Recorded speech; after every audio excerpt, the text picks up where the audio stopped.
Hello, everyone. This is the Paint the Town Red podcast. I am your host, Chance Bowen, and today is Fun Friday, but unfortunately, it's not that fun because we just lost somebody very special to the conservative movement on this side of the aisle, and it's just sad to have a fun Friday when something like that happens. Obviously, half of the country doesn't share those sentiments, though. We have people of the left-wing type that are radicals that are saying he deserves it and that he said things like, one downside of the Second Amendment is occasionally people die from gun deaths. And, he fought for the death of transgenders and war, and they just pretty much connect everything to Charlie Kirk. And he was shot, but it was actually a good thing. And they're doing this. And I notice Instagram, and especially on my feed, it's like you're scrolling through and when the algorithm has been changed, because when I go on my algorithm, I mean, it's just all like, marching and just this the whole entire time, right? Whereas today, it's all these left-wingers that are saying how much Charlie Kirk, didn't like black people, and that's why it's okay that he died. And I'm seeing it being put in my face, and that's what's, they do to get more views, and I understand that, but it's pretty crazy that Instagram is, at this moment, kind of forcing a lot of us to see some of those things. I mean, that's not helping. We're monitored heavily, and they don't want us to divide the country in any way. They don't want us to stoke up a riot of any kind or a civil war of any kind. But Instagram seems to be doing it right in front of us, and it seems to be okay for them to do. And today we have some news. We've got, let's see. So the suspect that was taken in for the Charlie Kirk assassination has been captured. A Utah man has been taken into custody after a manhunt in connection with the fatal shooting of conservative activist Charlie Kirk during an university event. Authorities gathered surveillance footage, tips from the public, and physical evidence to identify the suspect. Now, he had some anti-fascist things on his rifle and on his casings. He had some Antifa. He seems to be a part of an Antifa group. That seems to be the people that they concluded he was following. The one you're probably going to hear is how on his gun it was written, "Catch this, fascist." So we know he was of the left-wing manner. These people are violent. They do violent things like this. We had a school shooting just a while ago. We had a stabbing on a bus. It's happening all the time, regularly. And the message from our side is not to go riot, to go start a civil war of some kind, or any violence coming from our side of the aisle whatsoever. Not one riot. And I wanted to take a minute and talk about why that is.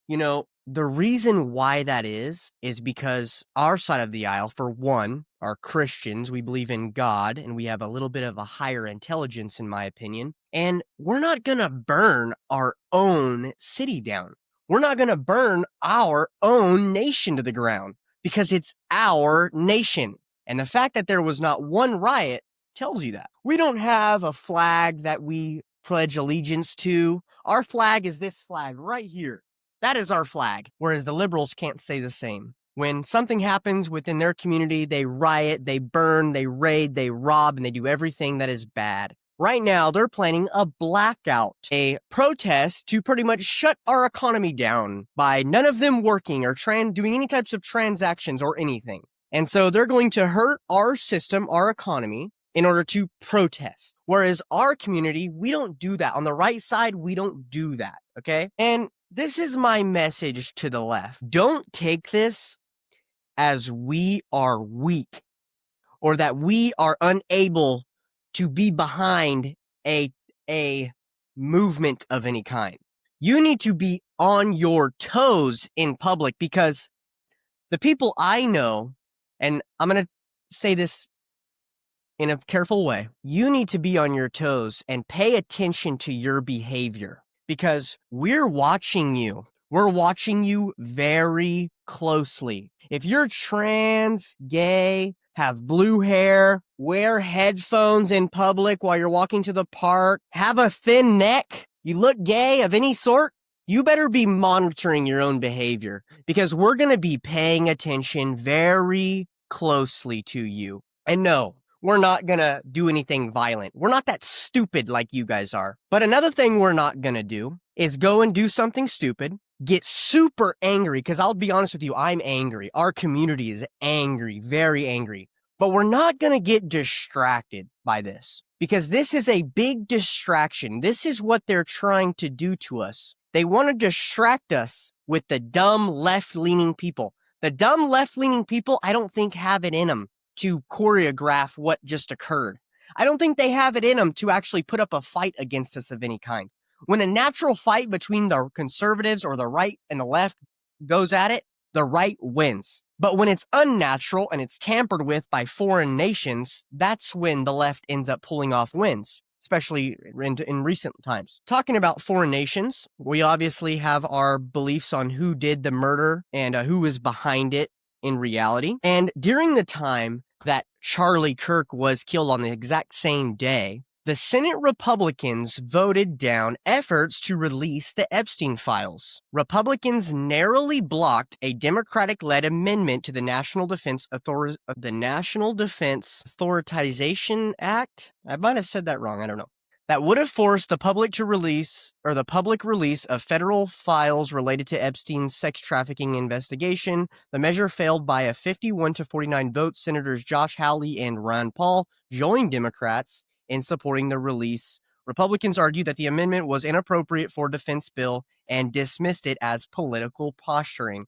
So while that was going on, this, was also going on with Charlie Kirk. And for the people that are in the right, and maybe they're a part of the middle right, or maybe they're kind of a part of the weak right, is what I call them. What is going to stop another Charlie Kirk incident from happening? Are now the Charlie Kirks of the world, the good Christian men, are they going to stop going and debating with college students on campus? Are they going to stop giving their opinion vocally? And only the loony crazy ones like me are going to be the ones doing this now? Are we not going to have any normal people? Are they not going to be giving their opinions anymore on politics? And if that's the case, does that sadden you? And are you being effective in what you guys are trying to do? Because now that Charlie has been fatally shot and no riots have occurred, we're not mounting any type of effort in order to do anything about this in any way, rightfully so. What is going to stop this from occurring in the future? What's going to stop us from allowing Democrat judges to allow criminals to be on the streets? What is going to stop immigrants from flooding over here, chopping people's heads off, raping women, and killing people? What is it going to take to stop that? Because the normal route of going against the Democrats and the way that we've been doing things, we've been stalemating. And there's a group in America now that they don't just hate you because you're white or Christian. They hate this flag. They hate this word right here. They hate this. Now, some of you are being bullied. The left people are saying things and they're bullying you and you're getting bullied and then you're doing nothing about it. Whereas occasionally the left-wingers will come across somebody like me or the group of people that are in my line of politics, and we don't put up with it.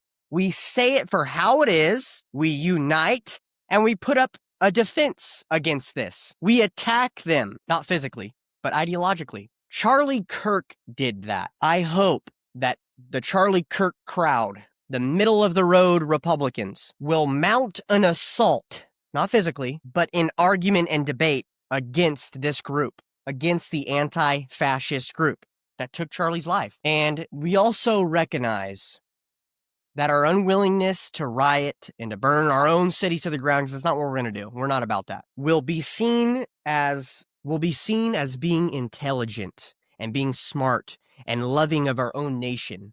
We don't want to burn our own nation to the ground. But also, the left-leaning, Democrat, transgender, blue-haired, rat, Satanist, communist, disgusting people that are in our country should really pay attention. They should really watch out, because we're going to be watching them closely. We don't want to see another Charlie Kirk incident happen again. We don't want to see that.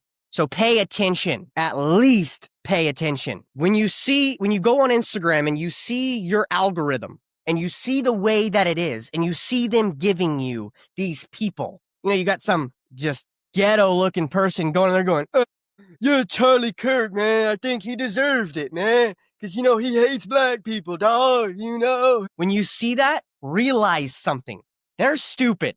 They're not our enemy. The one giving you the video, that is our enemy. The one that puts that video in front of you, that is our enemy. This is the Paint the Town Red podcast. We hope you guys have a wonderful day. And if you're on the middle right and you're coming far right, welcome. Welcome to the real Republican Party. Have a great weekend.